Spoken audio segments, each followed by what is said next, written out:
12th में आ गए। Imagine करो अपनी 11th क्लास में, जब तुम एक्चुअली 11th में थे, इतना ऐसी तैयारी रहती तुम्हारी 11th की, इतना 11th तुमने पढ़ा होता एक्चुअल में जब तुम 11th में थे, कैसा रहता? मजा आ जाता। किस में टॉप करते? स्कूल में टॉप करते। अरे बढ़िया। कॉलेज? कॉलेज में होते, कॉलेज में होते हैं। मजा आता है राइट? फिर पढ़ने में और भी 12th और आसान लगता है इस तरह से। चलो कोई नहीं, ठीक है, अब तो पहुंच गए। एक साल लेट सही, पर कोई दिक्कत नहीं, राइट? 12th का पार्ट हम क्या कर रहे हैं, चालू कर रहे हैं। सबसे पहला चैप्टर जो हमारा है वो है इलेक्ट्रोस्टैटिक। इलेक्ट्रोस्टैटिक आज का जो लेक्चर होगा वो प्रॉपर्टीज ऑफ चार्ज पे होगा, राइट? आज सिर्फ चार्ज के बारे में क्या करेंगे, सीख पाएंगे कि क्या होता है, कैसे होता है, ये सारी चीजें हम सीखने वाले हैं। अब जो 12th में बुक्स है वो दो पार्ट में डिवाइडेड है। पहला जो है वो इलेक्ट्रोस्टैटिक एंड डायनेमिक्स कहलाता है पूरा, और जो दूसरा बुक है उसमें दो टॉपिक दिए हुए हैं, एक ऑप्टिक्स और दूसरा मॉडर्न फिजिक्स। जो पहला बुक है वो पूरा का पूरा क्या है, कनेक्टेड है। तो पहला बुक पूरा कनेक्टेड है और वो बेस्ड है यहां पे जो हम लिखने वाले हैं उस पर। क्या करना है, सबसे पहले ध्यान रखना है कि अगर कभी ऐसा हुआ कि जो चार्ज है वो किसमें है, रेस्ट में। अगर चार्ज रेस्ट में है तो वो सिर्फ और सिर्फ क्या करेगा, इलेक्ट्रिक फील्ड जनरेट करेगा, वो इलेक्ट्रिक फील्ड जनरेट करेगा। अगर यही चार्ज हमारा कैसे हो, यूनिफॉर्म मोशन में हो। यूनिफॉर्म मोशन कहने का मतलब है एक्सीलरेशन कितना हो, 0, तो वो इलेक्ट्रिक फील्ड के साथ साथ मैग्नेटिक फील्ड भी क्या करेगा, जनरेट करेगा। और अगर यही चार्ज एक्सीलरेटेड मोशन में हो, राइट, यही चार्ज अगर किसमें आ जाए, एक्सीलरेटेड मोशन में, तो जो इलेक्ट्रिक फील्ड और मैग्नेटिक फील्ड वो जनरेट कर रहा था, इसके साथ साथ अब ये इलेक्ट्रोमैग्नेटिक वेव के फॉर्म में एनर्जी रेडिएट करना भी शुरू कर देगा। पहला जो बुक है वो इन्हीं पे बेस्ड है। अभी जो हम क्या करने वाले, पढ़ने वाले हैं, नाम है इलेक्ट्रोस्टैटिक, मतलब चार्ज जो है वो किसमें है, रेस्ट में। अगर चार्ज रेस्ट में है इसका मतलब सीधा सीधा ये हुआ कि जो यहां पे क्या होगा, अगर हम देखेंगे तो सिर्फ और सिर्फ क्या जनरेट करेगा, ये electric field. Basically electric field के बारे में पढ़ने वाले हैं। नेक्स्ट टॉपिक हमारा होगा इलेक्ट्रोस्टैटिक के बाद कैपेसिटर। चैप्टर हमारा क्या है, कैपेसिटर। उसमें हम ये जानेंगे कि चार्ज को कैसे स्टोर करते हैं, राइट? चार्ज को किस तरह से स्टोर करते हैं, यहां पे हम क्या करेंगे वो जानेंगे। उसके बाद होगा करंट इलेक्ट्रिसिटी, जहां पे चार्ज फ्लो होना शुरू होगा, और flow of charge is known as electric current, right? जैसे ही चार्ज क्या होने लगेगा, फ्लो होना शुरू करेगा, वो यूनिफॉर्म मोशन करेगा। हम बाद में जाके देखेंगे कि ड्रिफ्ट स्पीड बोलते हैं, उसी कांस्टेंट स्पीड से क्या करता है, ये मूव करता है। अब जब करंट इलेक्ट्रिसिटी पढ़ लेंगे तो अगला ही टॉपिक हमारा आ जाएगा मैग्नेटिक इफेक्ट ऑफ करंट, क्योंकि चार्ज मूव कर रहा है, मूवमेंट ऑफ चार्ज को कह रहा है करंट, और जहां पे करंट होगा वहां पे क्या होगा, मैग्नेटिक। फिर अगला चैप्टर हम क्या करेंगे, उसके बारे में पढ़ेंगे, फिर मैग्नेटिक इफेक्ट, मैग्नेटिक फील्ड के बारे में और डिटेल पढ़ेंगे इस तरह से। और फिर लास्ट में जाके हम ये देखेंगे कि अगर चार्ज एक्सिलरेट होने लगा तो वहां पे इलेक्ट्रिक फील्ड और मैग्नेटिक फील्ड के साथ साथ वो क्या रेडिएट करेगा, इलेक्ट्रोमैग्नेटिक वेव। तो पहले बुक का लास्ट चैप्टर हमारा क्या, इलेक्ट्रोमैग्नेटिक वेव। मतलब ये हुआ कि जो पूरा इंटायर फर्स्ट बुक हमारे पास है वो इसी पे बेस्ड है। क्लियर है ये?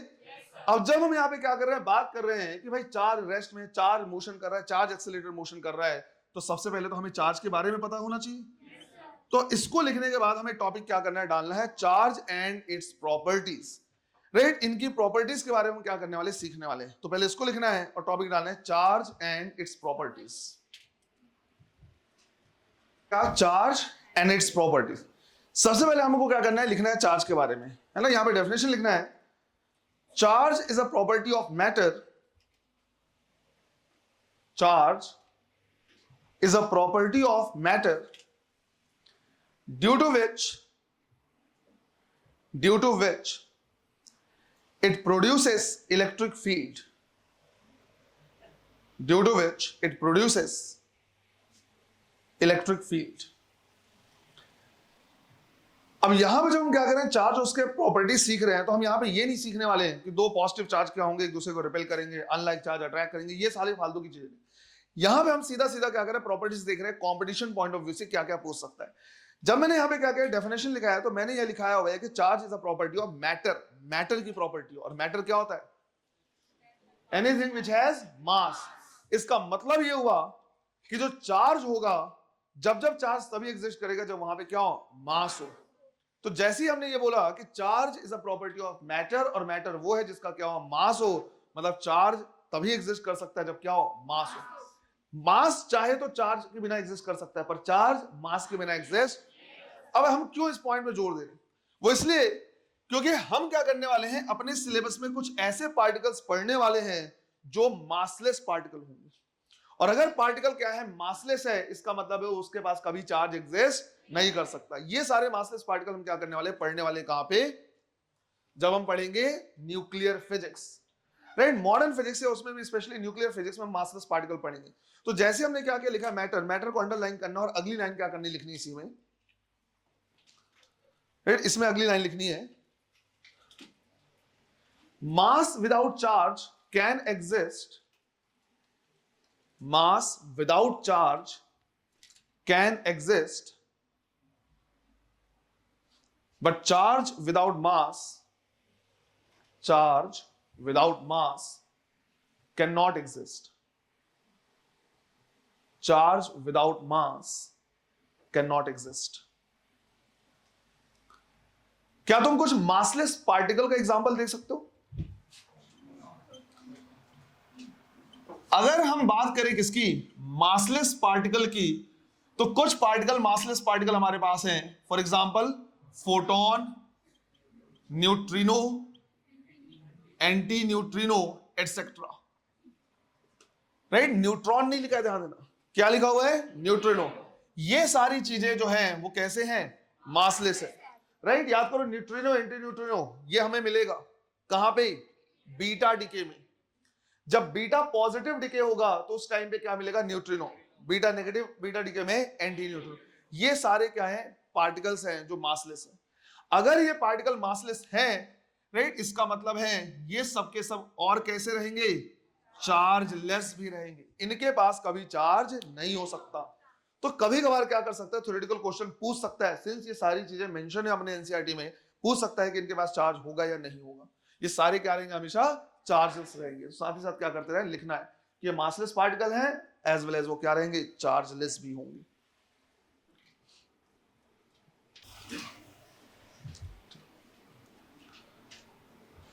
देखो, अब हम बात कर रहे हैं क्या, चार्ज की।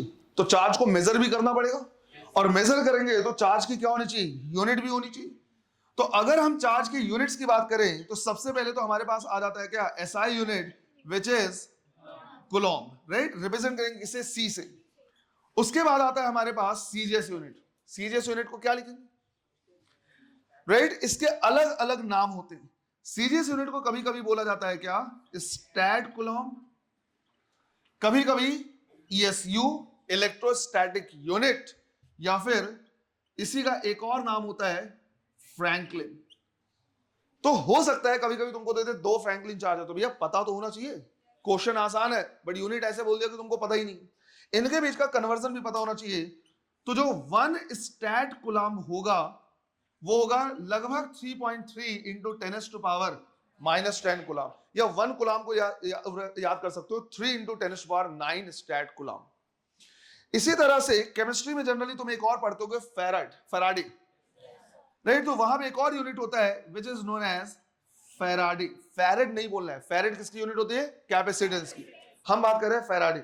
और एक फैराडे कितना होता है, 96484 कूलम, या अप्रोक्सीमेट में कितना यूज करते हैं, 96500 कूलम। क्लियर है ये? चलो, सारी यूनिट्स भी क्या करना है, ध्यान रखना है, लिखते जाओ। चलो नेक्स्ट पार्ट लिखना है, नेक्स्ट प्रॉपर्टी लिखनी है, charge is invariant. Charge is invariant. आगे लिखना है, means value of charge does not changes with speed. Value of charge does not changes with speed. अब यहां पे इस लाइन को हमको इसलिए लिखना पड़ा कि भाई चार्ज जो है वो स्पीड के साथ चेंज नहीं होता, कभी भी मूव करा लो, कैसे मूव करा लो, बिकॉज जो मास है वो वेरिएंट क्वांटिटी है। जो मास है वो स्पीड के साथ क्या होता है, चेंज होता है। जब हम क्या करते हैं, रिलेटिविटी थ्योरी पढ़ते हैं, तो वहां पे देखते हैं जो मास लिखा जाता है उसको ऐसे लिख देते हैं, m is equal to m not under root 1 minus v square by c square. इसका मतलब यह है कि जो मास होता है वो क्या होता है, चेंज होता है। अगर वेलोसिटी हम क्या करते जाएंगे, बढ़ाते जाएंगे, तो वेलोसिटी के बढ़ने से ये वैल्यू कम होती जाएगी, और ये वैल्यू कम होती जाएगी, तो मास क्या होता जाएगा, बढ़ता जाएगा। मास क्वांटम फिजिक्स में या क्वांटम मैकेनिक्स में या रिलेटिविटी में क्या होता है, चेंज होता है। क्लासिकल मैकेनिक्स में कभी भी चेंज। जब हम रिलेटिविस्टिक स्पीड तक पहुंचते हैं, मतलब काफी स्पीड ऑफ लाइट के आसपास जब पहुंचते हैं, तो मास में क्या होने लगता है, चेंज होने लगता है, राइट। मास क्या होता है, इंक्रीज होता है। मास वेरिएंट है, लेंथ भी वेरिएंट है, लेंथ भी चेंज हो जाता है, लेंथ कॉन्ट्रैक्ट होता है। अगर स्पीड कर दे तो लेंथ जो होता है वो क्या होने लगता है, कॉन्ट्रैक्ट। इस वजह से हमको यहाँ पे क्या करना पड़ा, ये लिखना पड़ा कि जो चार्ज है वो इनवेरिएंट है, मास और लेंथ ये सारी क्वांटिटी क्या है, वेरिएंट है। क्लियर है, ऐसे लिखते जाना, राइट। हम यहां पे चाहे तो लिख सकते हैं मास इज वेरिएंट। फिर यहां पे हम क्या कर रहे हैं, देख रहे हैं conservation of charge.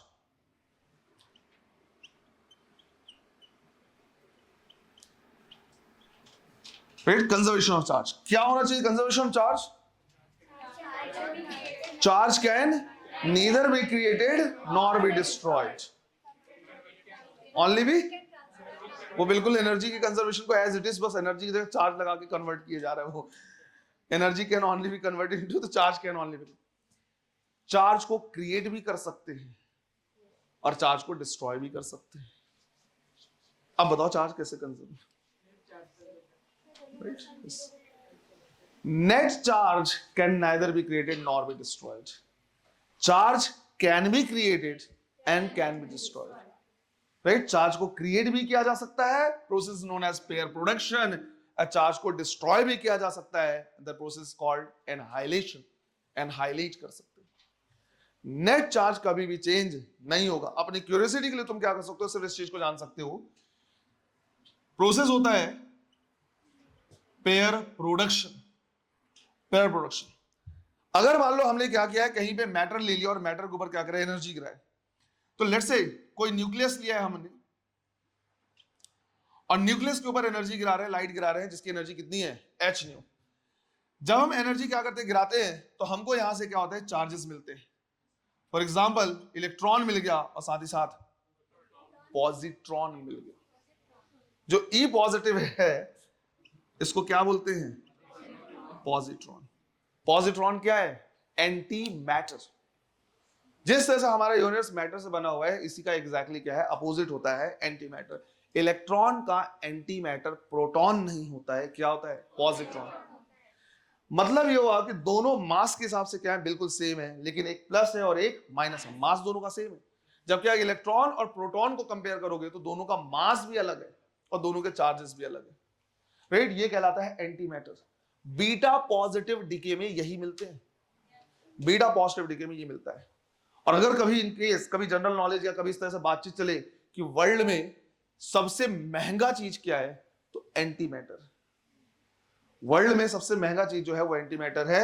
Approximately 2700 trillion dollar पर ग्राम। इकोनॉमी कितनी है अपनी, 5 ट्रिलियन डॉलर की इकोनॉमी का हम सपना देख रहे हैं। पूरे वर्ल्ड की इकोनॉमी मिला दो तो हो सकता है 100 ट्रिलियन समथिंग कितने में पहुंचे, 2700 ट्रिलियन डॉलर पर ग्राम, क्योंकि इतना हम बना ही नहीं पाएंगे। बहुत बहुत बहुत कम क्वांटिटी में बना पाते हैं, और जैसे ही बनाते हैं वो वापस से एनहाइलेट हो जाती है, राइट, एनहाइलेट हो जाते हैं। ये सारी चीजें तुम्हारे पास जनरल नॉलेज के लिए तुमको पता होना चाहिए एज अ फिजिक्स स्टूडेंट। क्या तुमने कभी एंटी मैटर बॉम्ब का नाम सुना है, कभी ये टर्म सुना है, एंटी मैटर बॉम्ब? मूवीज देखते हो पुरानी साई-फाई, उसमें कभी कभी सुनने मिलेगा, राइट, एंटी मैटर बॉम्ब। एक नॉवेल था, मुझे एंजल एंड डेमन्स करके नॉवेल है, किसी ने पढ़ा है? सर हम अपनी बुक नहीं पढ़ते, सब आपको राइट। उसमें मैं ये बोला जाता है कि अब तक का अगर एंटी मैटर क्रिएट करना बहुत मुश्किल है, पर ग्राम का देख रहे हैं अपन, राइट, बिल्कुल बिल्कुल नैनोग्राम पिकोग्राम में भी हम क्या कर पाते हैं, वो कर पाते, बना नहीं पाते, बहुत मेहनत लगती है उसके लिए। बट जब एंटी मैटर कंबाइन होते हैं किसके साथ, मैटर के साथ, उसको बोलते हैं एनहाइलेट होना। और उससे जो एनर्जी रिलीज होती है वो एनर्जी बहुत बहुत बहुत ज्यादा होती है, इतनी ज्यादा कि अब तक जो हमने न्यूक्लियर बॉम्ब जो है वो हटा दो, हाइड्रोजन बॉम्ब जो अभी तक हम सबसे खतरनाक समझते हैं उससे भी कहीं ज्यादा खतरनाक होगा अगर ये बना तो, राइट। तो जब दोनों मिलते हैं तो बहुत ज्यादा एनर्जी प्रोड्यूस होती है, मतलब बहुत ज्यादा एनर्जी चाहिए इसको प्रोड्यूस करने के लिए। तो यहां पे हमने क्या कर दिया, चार्ज क्रिएट कर दिया। अगर देखा जाए तो ये भी एक चार्ज और ये भी एक चार्ज है, बट नेट चार्ज में कोई क्रिएशन नहीं हुआ है। ये फोटोन है, अगर ये फोटोन है तो हम कह सकते हैं कि भाई नेट चार्ज अभी कितना है, 0। और इन दोनों को अगर हम मिला के देखें तो भी हम क्या बोलेंगे, नेट चार्ज कितना है, 0। ठीक इसका उल्टे प्रोसेस को, ठीक अपोजिट प्रोसेस को हम बोलते हैं annihilation, right, annihilation, right, annihilation. यहां पे हम बोलते हैं कि अगर हम दो मैटर और एंटी मैटर को क्या करें, मिलाएं, तो वो क्या करेगा, सिर्फ और सिर्फ एनर्जी प्रोड्यूस करेगा। तो देखो चार्ज था, डिस्ट्रॉय हो गया, बट हाँ नेट चार्ज पहले भी कितना था, 0, और बाद में भी कितना है, 0। तो नेट जो चार्ज है, क्या लिख रहा मैं भी, जो नेट चार्ज है वो कितना है, 0, और यहां भी जो नेट चार्ज है वो भी कितना है, 0। हमें बताया कंपटीशन में वर्ड्स का कितना वो है, जो थ्योरेटिकल क्वेश्चंस आते हैं वहां पे छोटे छोटे वर्ड्स क्या कर देते हैं, चेंज कर देते हैं और उससे आंसर चेंज हो जाता है। अगर नेट की चार्ज की जगह सिर्फ चार्ज लिख दिया जाए तो ये चीज गड़बड़ हो जाएगा। तो हमको क्या करना है, ध्यान रखना है, कंजर्वेशन ऑफ चार्ज में हम क्या लिखेंगे, लिखना है साथ में, net charge can neither be created, net charge can neither be created nor be destroyed, net charge can neither be created nor be destroyed. जबकि अगर देखा जाए तो चार्ज को क्रिएट भी कर सकते हैं और डिस्ट्रॉय, पर यहां भी नेट चार्ज में कोई चेंजेस नहीं है, है ना। साथ में तुम चाहो तो उसको भी लिख सकते हो।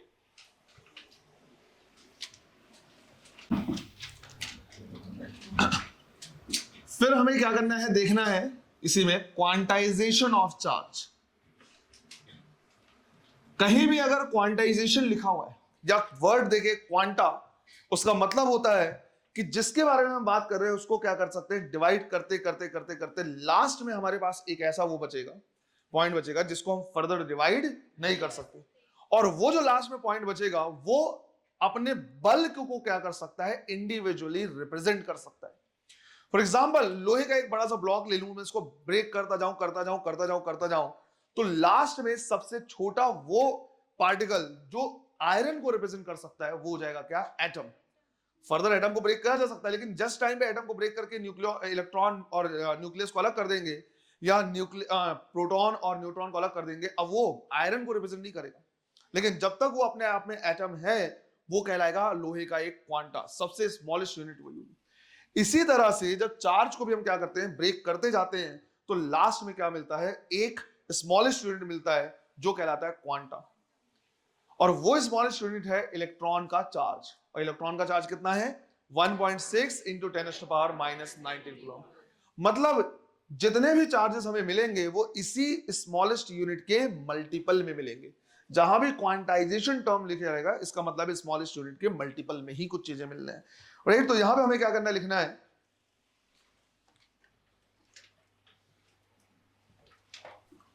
Integer multiple of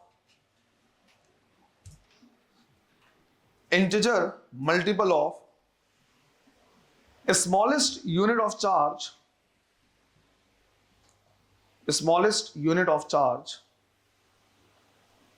is called quantization of charge, is called quantization of charge। तो जितने भी चार्ज हमको मिलने वाले हैं वो चार्ज ऑफ इलेक्ट्रॉन के इंटीजर मल्टीपल होंगे। मतलब n की वैल्यू 1 2 3 4 यही हो सकती है, कभी भी n की वैल्यू फ्रैक्शन में नहीं हो सकता कि 3.1 हो जाए या 5/4 हो जाए, इस तरह से वैल्यू एग्जिस्ट नहीं करेंगे। और जो इलेक्ट्रॉन का चार्ज है ये तो याद ही होना चाहिए, 1.6 into 10⁻⁻⁹ coulomb.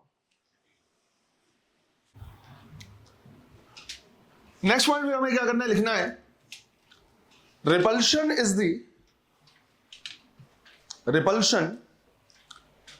the sure test of electrification, sure test of electrification. यहां पे क्या बोला हुआ है वो हमको क्या करना समझना है। यहां पे ये बोल रहा है कि अगर कहीं पे रिपल्शन हो रहा है तो हम 100% श्योरिटी के साथ बता सकते हैं कि जो दोनों ऑब्जेक्ट हैं जो एक दूसरे को रिपेल कर रहे हैं वो चार्ज है। अगर वो अट्रैक्ट कर रहे हैं तो हम 100% श्योरिटी के साथ ये नहीं बता सकते कि दोनों चार्ज हैं या नहीं है, क्योंकि अट्रैक्शन एक चार्ज और एक अनचार्ज ऑब्जेक्ट के बीच में भी हो सकता है। सेम इसी लॉजिक को हम क्या करने वाले पढ़ने वाले हैं मैग्नेटिज्म में भी। दो ऑब्जेक्ट मैग्नेट हैं या नहीं है ये सिर्फ पता चलेगा किससे, रिपल्शन से। अगर वो रिपेल कर रहे हैं मतलब दोनों मैग्नेट हैं, और अगर अट्रैक्ट कर रहे हैं तो हो सकता है दोनों मैग्नेट, हो सकता है ना हो, एक मैग्नेट एक आयरन भी हो सकता है। तो यहां पे भी वही लिखा हुआ है। हमारे पास टोटल क्या है, 3 है सिनारियो, 3 अलग अलग केसेस ले रहे। पहले केस में बोला कि भाई ये पॉजिटिव है, ये पॉजिटिव है, फिर बोला ये पॉजिटिव है, ये नेगेटिव है, फिर बोला ये पॉजिटिव है और ये कैसा है, न्यूट्रल। अगर मुझे ये जानना है कि भाई इनमें कैसा कैसा फोर्स लगेगा तो हम कह सकते हैं यहां पे फोर्स लगेगा 100% रिपल्शन, यहां पे जो फोर्स लगेगा वो 100% attraction, may be attraction, right. हो सकता है यहां भी अट्रैक्शन फोर्स लग जाए। क्यों लग जाएगा, 2 कारण हो सकता है। सिंस चार्ज है तो यहां पे मास भी होंगे ही होंगे, हो सकता है उनके मास के बीच में ग्रेविटेशनल अट्रैक्शन लग जाए, और अगर ग्रेविटेशनल अट्रैक्शन फोर्स उतना स्ट्रांग नहीं है तो एक और प्रोसेस होता है नोन एज इंडक्शन। हो सकता है यहां पे क्या हो जाए, इंडक्शन हो जाए। ये जो पॉजिटिव चार्ज है इस न्यूट्रल के इलेक्ट्रॉन को क्या कर सकता है, अपने साइड अट्रैक्ट कर सकता है। जिसके इलेक्ट्रॉन उनको छोड़ के आ जाएंगे, इधर तो नेगेटिव हो गए, वो बेचारे क्या हो जाएंगे, पॉजिटिव चार्ज, राइट, वो हो गया पॉजिटिव चार्ज। अब देखना है हमें कि पॉजिटिव और नेगेटिव के बीच का डिस्टेंस क्या है, कम है, जबकि पॉजिटिव और पॉजिटिव के बीच का डिस्टेंस क्या है, ज्यादा है। तो यहां पे क्या होगा, रिपल्शन होगा पर उतना नहीं, यहां पे क्या होगा, अट्रैक्शन होगा पर थोड़ा सा ज्यादा। तो नेट फोर्स कैसा लगेगा, अट्रैक्शन। तो अब यहां पे अट्रैक्शन फोर्स को देख के तुम ये बोलोगे कि दोनों चार्ज हैं, तो क्या हो जाएगा, गलत हो जाएगा, क्योंकि एक चार्ज और दूसरा अनचार्ज। बस चार्ज डीलोकलाइज में पर ओवरऑल है तो कैसा, न्यूट्रल। तो जो लाइन तुमने क्या क्या लिखा है उसके आगे लिखना है, attraction can also takes place, attraction can also takes place between a charged and uncharged object। Bracket में लिखना है, उसी के ब्रैकेट में, may be due to gravitational attraction, may be due to gravitational attraction, or may be due to induction, may be due to induction। चाहो तो इसको भी ड्रॉ कर सकते।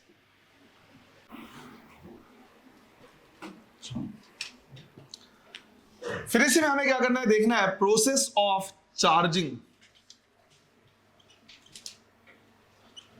अगर किसी ऑब्जेक्ट को हमें क्या करना है, चार्ज करना है, तो कैसे करना है।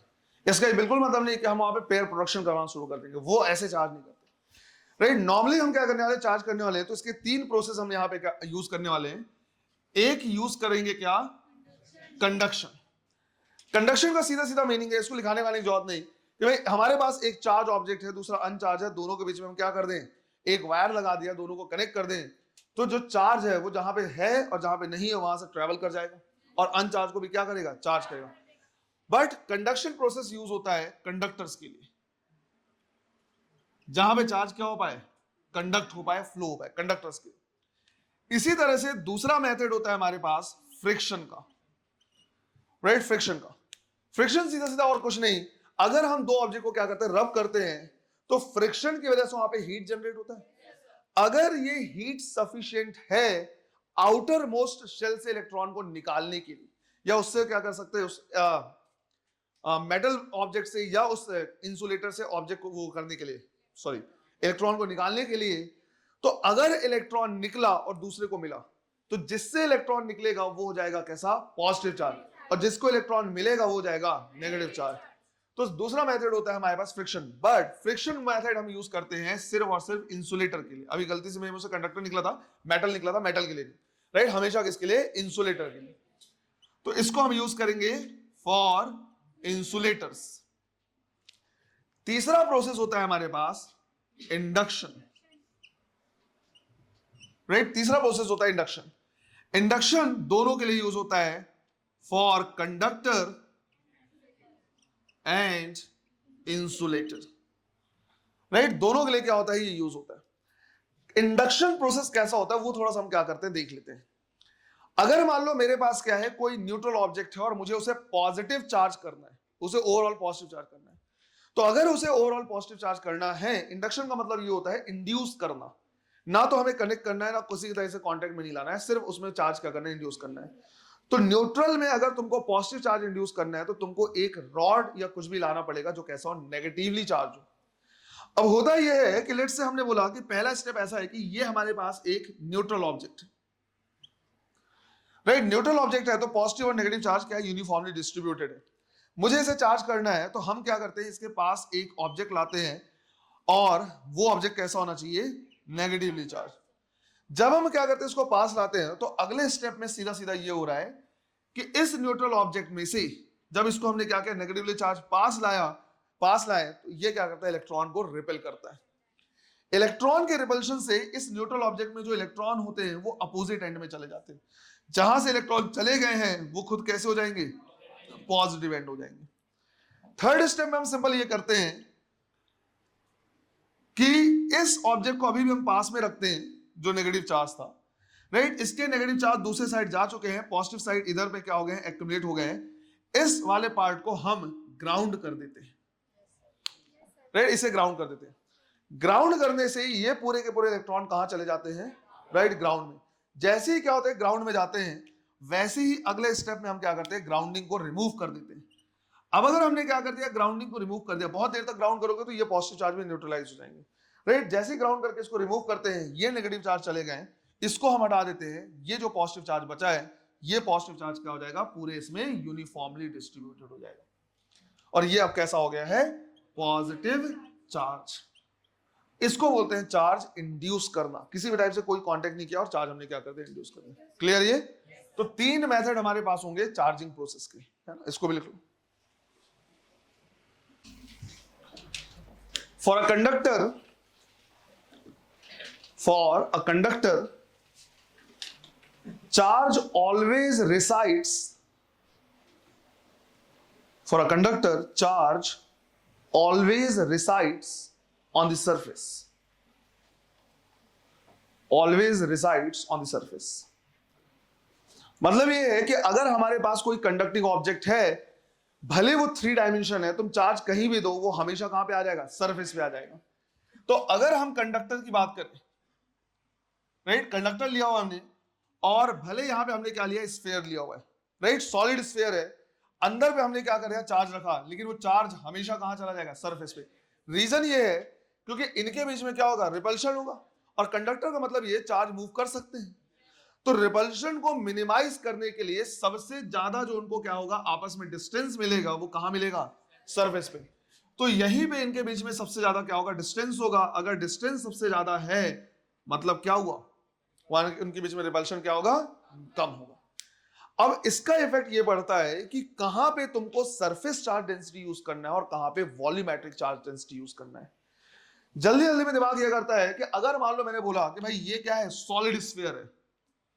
जैसे हम नाम सुनते हैं क्या? सॉलिड स्फीयर, तुरंत दिमाग में आता है कि यहां पे हमको कौन सा वॉल्यूमेट्रिक चार्ज डेंसिटी यूज करना चाहिए। बट अगर ये कंडक्टर है तो क्या चार्ज इंटायर वॉल्यूम में या सरफेस में? तो प्रॉपर क्या यूज करना चाहिए हमको? Surface charge density. जबकि अगर नॉन कंडक्टिंग है, राइट, नॉन कंडक्टिंग ऑब्जेक्ट है, या सीधा सीधा इंसुलेटर है, तो इंसुलेटर का मतलब यही है कि जहां पे हम चार्ज रख देंगे वो वहीं पे रह सकता है। नो डाउट रिपल्शन ज्यादा हो रहा है, पर बेचारा क्या करे? मूव ही नहीं कर सकता। तो जहां पे इसमें हम क्या करेंगे? चार्ज रखेंगे, वो चार्ज वहीं रिसाइड करेगा, कहीं और नहीं जा सकता। तो इसमें हमें यूज करना चाहिए प्रॉपर क्या? Volumetric charge density. अब सरफेस चार्ज डेंसिटी और वॉल्यूमेट्रिक चार्ज डेंसिटी ऑलरेडी पता होना चाहिए। 3 टाइप की चार्ज डेंसिटी हम क्या करेंगे? यूज करेंगे। क्या क्या? लीनियर चार्ज डेंसिटी, क्या मतलब होगा उसका? चार्ज पर यूनिट लेंथ किससे रिप्रेजेंट करेंगे? लैम्डा से। अरे रिप्रेजेंट करने वाला कोई ऐसा वो फैक्टर वो बहुत नहीं है, राइट? तो हमारे पास हो जाएगा linear charge density, right? Represent कर रहे हैं किससे? लैम्डा से, और लैम्डा का मतलब हो जाएगा चार्ज पर यूनिट लेंथ। किसके लिए यूज करना चाहिए इसको? जितने भी वन डायमेंशनल ऑब्जेक्ट होंगे, राइट? जितने भी वन डायमेंशनल ऑब्जेक्ट होंगे जैसे रॉड एटसेट्रा। सेकेंड हमारे पास हो जाएगा क्या? Surface charge density, right? Second हमारे पास सरफेस चार्ज डेंसिटी रिप्रेजेंट करेंगे किससे? सिग्मा से। क्या मतलब होगा? Charge divide by surface area, two dimension के लिए एज वेल एज अगर कंडक्टिंग थ्री डायमेंशन है तो उसमें भी जो चार्ज होगा वो कहां होगा? सिर्फ और सिर्फ सरफेस पे होगा। उन सब के लिए हम क्या कर सकते हैं? यूज कर सकते हैं। बिल्कुल इसी तरह से तीसरा हमारे पास हो जाएगा volumetric charge density, right? Volumetric charge density rho is equal to हम लिखेंगे चार्ज डिवाइड बाय वॉल्यूम। जितने भी non conducting three dimensional object होंगे, है ना, नॉन कंडक्टिंग सॉलिड स्फीयर दे दिया, हॉलो की बात नहीं कर रहे, राइट? सॉलिड स्फीयर दे दिया, नॉन कंडक्टिंग सॉलिड सिलेंडर दे दिया, ये सारी चीजें उसमें हमें यूज करना है क्या? Volumetric charge density. छोटे छोटे पॉइंट्स रहेंगे, उनको क्या करना है? ध्यान रखना है। क्लियर है ये? चलो इसको भी लिखते जाओ।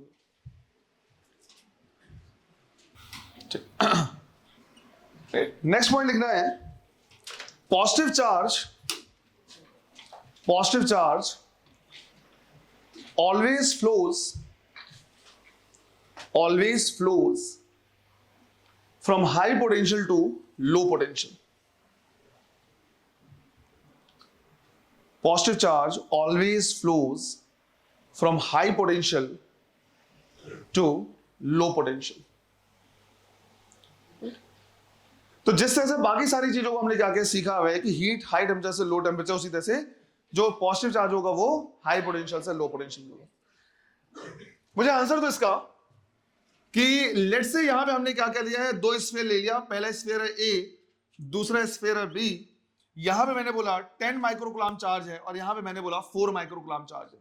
चार्ज अगर इनको हम क्या कर दें? कनेक्ट कर दें, तो कनेक्शन से चार्ज कहां से कहां फ्लो होगा? फ्रॉम ए टू बी या बी टू ए?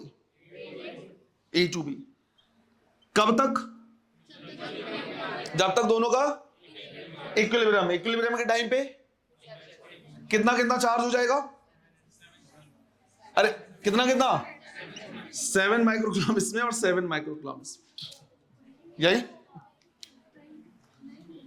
सुन, ऐसे नहीं करना है। अभी क्या लिखा है मैंने? चार्ज कहां से कहां फ्लो होता है?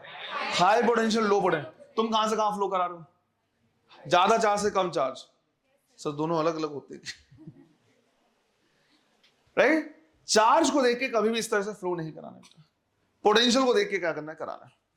अगर मान लो मैं बोलूं कि भाई जो ये है लेट्स से 6 वोल्ट पे, राइट? और मैंने बोला कि ये हमारे पास लेट्स से कितने पे? 4 वोल्ट पे। अब ज्यादा पोटेंशियल पे कौन है? बी।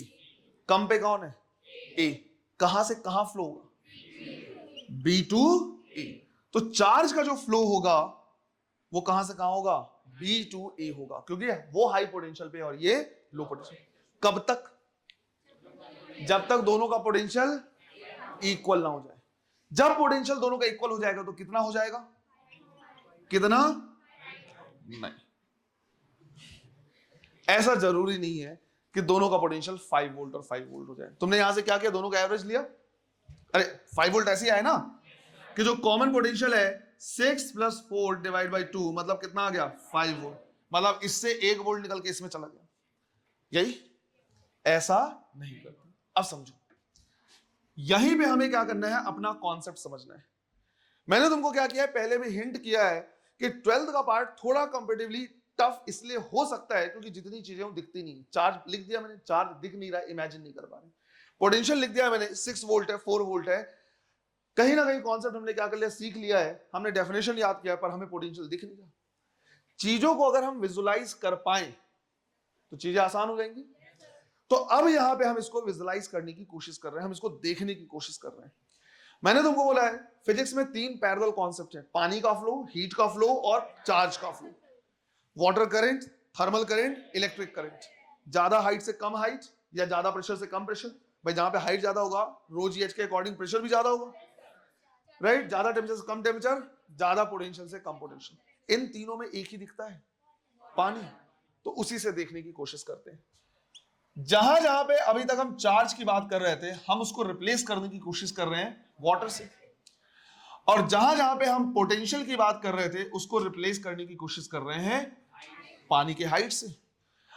चार्ज को रख रहे हैं स्फीयर में, पानी को रख सकते हैं बकेट में। चार्ज जो स्फीयर रख रहे हैं उसकी एक कैपेसिटी होगी, बकेट की भी एक कैपेसिटी होती है। चार्ज स्टोरिंग कैपेसिटी को कैपेसिटेंस बोलते हैं, पानी स्टोरिंग कैपेसिटर को पानी का लीटर बोलेंगे, कितने लीटर का है। तो जहां जहां स्फीयर था उसको बकेट से हम रिप्लेस कर दे रहे हैं। अब समझने की कोशिश करते हैं, वापस इसी को लेते हैं, लेकिन अब हम शायद गलती ना करें। यहां पे मैंने क्या किया, बोला इस तरह से कि मेरे पास क्या है, 2 बकेट है अलग अलग कैपेसिटी की, 2 बकेट है अलग अलग कैपेसिटी की, राइट। ऐसे मैंने बोला कि भाई एक में हमारे पास, राइट, एक में हमारे पास 10 केजी पानी है, और दूसरे में मैंने बोला कि हमारे पास 4 केजी पानी है, राइट। यह है ए, यह बी, अलग अलग है दोनों। फिर मैंने क्या किया, एक कनेक्टिंग वायर मतलब एक पाइप, राइट, यहां पे पाइप उसके तरह काम करेगा, इससे जोड़ दिया। अब तुम मुझे ये देख के बताओ पानी कहां से कहां फ्लो होगा, पानी कहां से कहां फ्लो होगा। क्या कुछ भी गलती किया हमने? हमारा आंसर आ गया सीधे। अब हम देख रहे हैं तो हम समझ रहे हैं, क्योंकि इसको कहीं ना कहीं हमने इस तरह से देखा हुआ है, रियलाइज किया हुआ है कि अगर इनको क्या कर दे, कनेक्ट कर दे, तो बी से ए पानी यहां पे फ्लो हो जाएगा। जो गलती हमने पहली की अब वो गलती रिपीट नहीं हो रही। दूसरा, मुझे देख के ये समझ में आ रहा है कि भाई दोनों की हाइट क्या है, अलग अलग है। इसकी हाइट h1 मान ली और इसकी हाइट h2 मान ली। हमें पता है कि जब पानी बी से ए क्या होगा, फ्लो होगा, तो दोनों की हाइट क्या हो जाएगी, थोड़ी देर में सेम हो जाएगी, राइट। मैंने तुमसे बोला मुझे बताओ वो कॉमन हाइट कितनी, राइट, वो कॉमन हाइट कितनी। क्या तुम बोलोगे कि वो जो कॉमन हाइट है वो दोनों का क्या होगा, एवरेज होगा। फिर से समझो, यहां पे तुमने एवरेज निकाल के वैल्यू दिया था ना, 5 वोल्ट ऐसे ही बोला था एवरेज निकाल के। मतलब तुम ये बोलना चाह रहे थे कि 6 वोल्ट से 1 वोल्ट क्या हो जाएगा, कम हो जाएगा, तो ये भी 5 हो जाएगा, और इसमें 1 वोल्ट जुड़ जाएगा तो ये भी हो जाएगा 5 वोल्ट हो जाएगा। अब मुझे बताओ तुम यहां पे क्या आंसर ऐसा दोगे कि जितनी हाइट इससे कम हुई है इसकी हाइट उतनी बढ़ जाएगी, उतनी हाइट बढ़ेगी क्या? मतलब जो कॉमन हाइट होगा, क्या तुम उसका answer h1 plus h2 divide by 2 अब दोगे?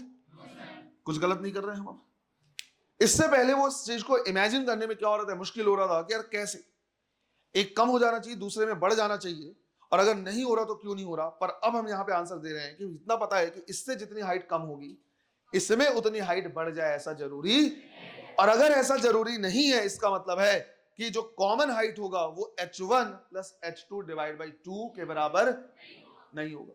इसी में मान लो मैं तुमको बोलता कि भाई ये 4 मीटर है और ये 6 मीटर है, तो बाद में दोनों बराबर तो होंगे, लेकिन क्या दोनों 5-5 मीटर हो जाएंगे? नहीं, 5 मीटर होना मतलब 1 मीटर कम होना और दूसरे में उतना ही बढ़ जाना, ऐसा नहीं होगा।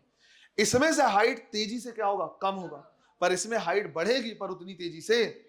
इससे 1 मीटर कम हुआ तो हो सकता है थोड़ा सा ऊपर जाए, 0.1 मीटर, 0.2 मीटर, 0.3 मीटर, कुछ भी ऊपर जा सकता है। जैसे हम चीजों को विजुलाइज करना शुरू करते हैं वैसी चीजें समझ में आना शुरू हो जाता है। पढ़ने का हमारा तरीका भी क्या होना चाहिए, 12th वाले पार्ट में ऐसा ही होना चाहिए कि चीजों को हम विजुलाइज करने की कोशिश करें, समझने की कोशिश करें कि क्या हो रहा है। और ऐसा हो रहा है बिकॉज ऑफ देयर कैपेसिटी। यहां पे कैपेसिटी को मैंने इस तरह से रिप्रेजेंट किया है, ज्यादा चौड़ा बनाया मतलब ज्यादा कैपेसिटी है, और यहां पे कम कैपेसिटी। हम चाहें तो यहां पे कैपेसिटी को भी थोड़ा सा क्या कर सकते हैं, इंक्लूड कर सकते हैं। क्या किसी को कैपेसिटर का फॉर्मूला याद है? हम लिखते थे क्या, Q divide by V, Q divide by V। Capacity अगर ज्यादा है इसका मतलब है वो कम वोल्टेज में ज्यादा चार्ज स्टोर कर सकता है, यही बोलेंगे, राइट। या तो जितना चार्ज है उसके लिए वोल्टेज क्या रहेगा, कम रहेगा। भाई वोल्टेज कम होगा, चार्ज ज्यादा है, तभी कैपेसिटी ज्यादा है, राइट। सीधा ऐसे बोल सकते हैं कैपेसिटी ज्यादा तो चार्ज ज्यादा, पोटेंशियल कम। अब ये हमें रियलाइज नहीं होता, यार कम पोटेंशियल में ज्यादा चार्ज स्टोर करेगा तो कैपेसिटी ज्यादा क्यों हुआ, क्या हुआ, कैसे हुआ, ये नहीं। पर यहां पे सोचो, अगर कैपेसिटी ज्यादा है बकेट का तो कम हाइट में ज्यादा पानी स्टोर कर सकते हैं। अब आई बात समझ में? कैपेसिटी कम है तो ज्यादा हाइट में भी पानी कम है। अब यहां से तुम इसको सोचो, ये हो गया अमाउंट ऑफ वाटर, ये हो गया हाइट। अगर कैपेसिटी ज्यादा है तो कम पोटेंशियल होने के बावजूद चार्ज ज्यादा क्या कर सकता है, स्टोर कर सकता है। और अगर कम पोटेंशियल में कम चार्ज स्टोर कर रहा है मतलब उसकी कैपेसिटी भी, वो यहां से हम क्या कर सकते हैं, देख सकते हैं। बात आई समझ में? अगर कैपेसिटी कम है ना बेटा, तो थोड़ा सा भी पानी डालोगे हाइट क्या हो जाएगा, ज्यादा हो जाएगा। कैपेसिटी अगर ज्यादा है तो थोड़ा सा भी क्या करोगे, पानी डालोगे, हाइट कम रहेगा। कैपेसिटी अगर ज्यादा है तो थोड़ा सा, सॉरी, कैपेसिटी अगर कम है तो थोड़ा सा भी चार्ज डालोगे, पोटेंशियल बहुत ज्यादा बढ़ जाएगा। और अगर कैपेसिटी ज्यादा है तो कितना भी चार्ज डाल लो, पोटेंशियल क्या रहेगा, कम रहेगा। या हम बोल सकते हैं कम पोटेंशियल पे ज्यादा चार्ज स्टोर कर सकता है। बात आई समझ में? बकेट के साइज से हम इसको क्या कर सकते हैं, कंपेयर कर सकते हैं। तो बकेट का साइज हो गया कैपेसिटी, ये जो पाइप लगाया है वो कनेक्टिंग वायर, जो अमाउंट ऑफ वाटर है वो हो गया चार्ज, और जो पानी का हाइट है वो हो गया पोटेंशियल। यहां से हम क्या करते जाएंगे, समझते जाएंगे। इसमें पानी भरते जाओ, हाइट बढ़ती जाएगी, पर हाइट बढ़ाने के लिए ज्यादा चार्ज देना पड़ेगा, ज्यादा पानी देना पड़ेगा। कैपेसिटी अगर ज्यादा है तो अगर पोटेंशियल तुमको बढ़ाना है तो चार्ज भी ज्यादा देना पड़ेगा। हम ये भी कंपेयर कर सकते हैं कि दो कैपेसिटर अलग अलग है, अगर दोनों में सेम पोटेंशियल है तो जिसकी कैपेसिटी ज्यादा होगी उसमें चार्ज ज्यादा होगा। दो अलग अलग हमारे पास बकेट हैं, दोनों में हाइट अगर सेम है तो जिसकी कैपेसिटी ज्यादा होगी उसमें चार्ज भी ज्यादा होगा, पानी भी ज्यादा होगा। क्लियर ये? अब रही बात कि सर ज्यादा चार्ज से कम चार्ज भी फ्लो हो सकता है क्या? हाँ, स्पेशल केस होगा। अगर मान लो मैं यहां पे स्पेशल केस ऐसे लूं कि भाई दोनों की कैपेसिटी, दोनों जो बकेट लिया मैंने आइडेंटिकल बकेट लिया है। आइडेंटिकल बकेट मतलब दोनों बकेट की कैपेसिटी क्या है, सेम है। तो जिसमें पानी ज्यादा होगा उसमें हाइट भी ज्यादा होगा, और जिसमें पानी कम होगा उसमें हाइट भी कम होगा। जब तुम इसको क्या करोगे, कनेक्ट करोगे, तो तुम चाहो बोलो ज्यादा हाइट से कम हाइट, तुम चाहे बोलो ज्यादा पानी से कम पानी, दोनों चीजें क्या होंगी, ट्रू होंगी। बात आई समझ में? दोनों चीजें बिल्कुल क्या होंगी, ट्रू होंगी। साथ ही साथ एक से जितना हाइट कम होगा दूसरे से हाइट उतना ही बढ़ेगा। तो यहां पे कॉमन हाइट को तुम एवरेज आउट कर सकते हो, यहां पे एवरेज कर सकते हो। लेकिन अगर कैपेसिटी अलग अलग है तो एवरेज नहीं कर सकते। क्लियर है ये? समझ पा रहे हो? मुझे एक आंसर दो,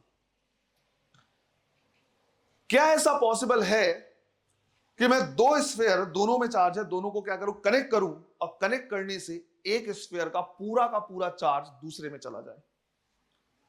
इसको कन्वर्ट कर लो इसमें। क्या ऐसा पॉसिबल है कि दो बाल्टियां हैं, दोनों में कुछ कुछ पानी है, दोनों में पाइप से कनेक्ट कर दूं, एक का पूरा पानी दूसरे में चला जाए? पॉसिबल है? कैसे?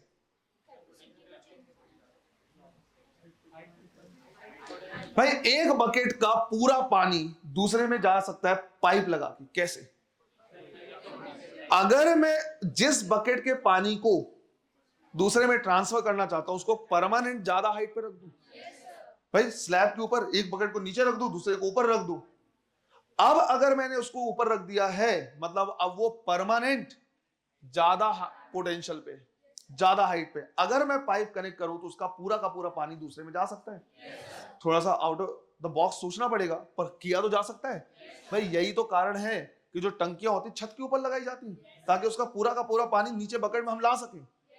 मतलब अगर वो पॉसिबल है तो यहां पे भी कोई ना कोई तरीका होगा जिससे हम एक चार्ज सिर्फ कनेक्ट करके एक का पूरा चार्ज दूसरे में ट्रांसफर कर सकते हैं। क्या तरीका होगा वो अभी हम सोचेंगे, और इसको क्वेश्चन के फॉर्म में लिखेंगे। क्वेश्चन आया हुआ है क्योंकि एग्जाम में। समझ में आया? इसको बिल्कुल सही तरीके से लिखना है बेटा। यही वो है जिससे पूरा इलेक्ट्रोस्टैटिक हम क्या करेंगे, समझेंगे, पूरा कैपेसिटर हम समझेंगे, पूरा बकेट पानी, और इसी से समझ जाएंगे। क्लियर है ये? चलो नोट करो इसे। एवरेज हो ऐसा जरूरी नहीं। एवरेज सिर्फ और सिर्फ तब कर सकते हो जब दोनों की साइज या कैपेसिटी क्या होगी, सेम होगी, है ना? तब हम बोल सकते हैं कि इससे जितना कम होगा उसमें इतना पड़ेगा। पर वो कॉमन होगा क्या, ये हम देखेंगे कैपेसिटेंस के टाइम पे। राइट? यहां पे कॉमन वोल्टेज क्या आएगा वो हम देखेंगे कैपेसिटेंस के टाइम पे। हालांकि कुछ लोगों को याद भी होगा क्या होता है, C1V1 plus C2V2 divide by C1 plus C2, ये कॉमन वोल्टेज होता है। और इसमें अगर C1 और C2 बराबर कर दें तो खुद हो जाएगा V1 plus V2 divide by 2। जिनको नहीं समझ में आ रहा है अभी परेशान होने की जरूरत नहीं है, कैपेसिटर में हम क्या करेंगे पढ़ेंगे। बट क्या करना है, इस क्वेश्चन को लिखना है, is it possible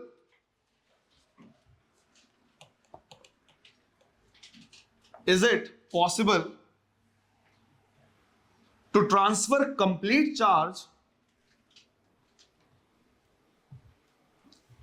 is it possible to transfer complete charge of one sphere onto another by conduction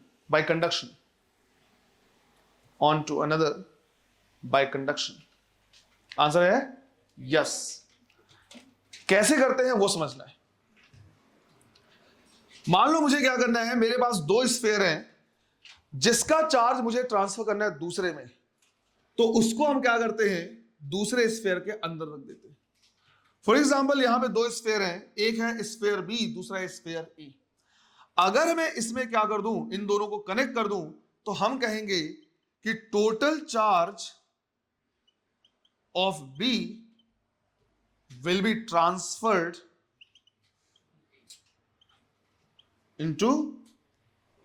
onto A। पूरा का पूरा चार्ज जो है वो कहां से कहां ट्रांसफर जाएगा, बी से। अब ऐसा इसलिए हो पा रहा होगा क्योंकि जो बी है उसका पोटेंशियल परमानेंट क्या होगा, ज्यादा होगा किससे, ए से। जैसे अभी हमने क्या किया है, देखा है वाटर वाले एग्जांपल में कि थोड़ा अलग तरीका यूज करना पड़ेगा। दोनों को सरफेस पे रख के कनेक्ट करोगे तब तो नहीं होगा, लेकिन एक को उठा के अगर परमानेंट हाई पोटेंशियल पे रख दे तो उसका पूरा एक एक ड्रॉप ऑफ वाटर ला सकते हैं थ्योरेटिकली किसमें, नीचे वाले में। बिल्कुल वैसे ही जिसका पूरा चार्ज ट्रांसफर करना है उसको अंदर रख दे किसके, बाहर वाले में, और कनेक्ट कर दे तो इसका पूरा चार्ज ट्रांसफर हो जाएगा कहां से कहां, बी से। राइट, तो पूरा चार्ज चला जाएगा बी से। इसका मतलब ऐसा हुआ होगा कि भाई बी का पोटेंशियल ए से हमेशा क्या होगा, ज्यादा होगा, या एटलीस्ट बराबर भी हो जाए तो भी कोई दिक्कत नहीं।